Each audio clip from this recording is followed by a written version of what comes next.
YouTube, what's up? Welcome back. This is Knowles Beats. This is episode 2. I'm going to show you how to import sounds and drum kits into FL Studio. So let's get it. This video should be pretty short because it is a very easy process. I'm going to show you 2 different ways to do it, and I'm going to be importing these 2 drum kits from Cymatics. I'll put the link in the description for both of them below, and I highly recommend checking out Cymatics regardless because they make really good drum kits that are free and they're great for beginners. They also offer melody kits as well. So I have these 2 drum kits on the desktop, and there are 2 ways that you can do this within FL Studio. I'm going to show you both of them. So the first way that you can do this is by clicking on Options, go down to File, Settings, left click, and then press this little folder right here. Find where your drum kit is stored, click on it, click Open, do the same thing for the other kit, click Open, and then exit out of this. And you can see that they showed up right here in your browser, and you can sample them. You can sample the melodies. Pretty easy. So that was the first way that you can import drum kits. Now, one distinction to make with this method is that this is simply a referencing method. So what that means is that FL Studio is simply referencing these drum kits from the desktop. These kits are not actually a part of the file structure of FL Studio. So what this means is that if you move these or put them in another folder, FL Studio will not know where they are anymore, and you'll lose access to them and you'll have to reference them again.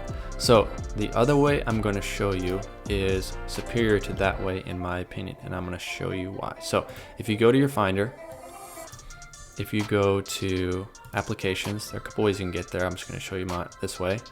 Find FL Studio, right click, show package contents, and I'll put a link in the description below for a method to do this in Windows because it is different to do it on Windows than for Mac. So then go to Contents, go to Resources, go to FL, go to Data, then go to Patches, and everything in this Patches folder is what shows up right here. Alright, so all you need to do at this point is go to this gear right here and press New Folder. And now you have an untitled folder within FL Studio's file structure. So I'm going to name it My Packs. Press Enter. And then you can see, you go back to FL Studio, we have a folder called My Packs.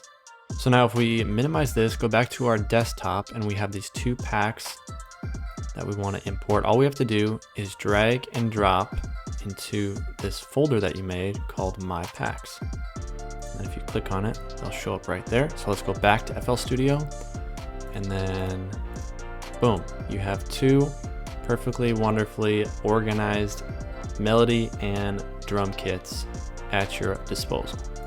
So if you look, I have a folder that I made called My Packs and Kits. If you click on it, you can see all of these Cymatics drum kits in here. I also have one from Kyle Beats. So if you go over to FL Studio, they're all my kits are right here, nice and organized, and I can reference them or sample all of them just like the other method. Now, this method is better in my opinion because it gives you a greater organizational freedom, because you can create a folder, call it whatever you want, and I recommend doing that, making a folder called My Packs and Kits or My Packs or whatever you want to call it, and then throwing all your kits into that specific folder. And in addition, your files won't get confused, like FL Studio won't lose track of them, and it's actually within the file structure of FL Studio. So I hope you enjoyed that video. It's super simple, super easy. Next episode, we're going to talk about the relationship of the piano roll to the playlist to the channel rack and some basic tutorial tips on FL Studio. So be on the lookout for that video, and we'll see you in the next one.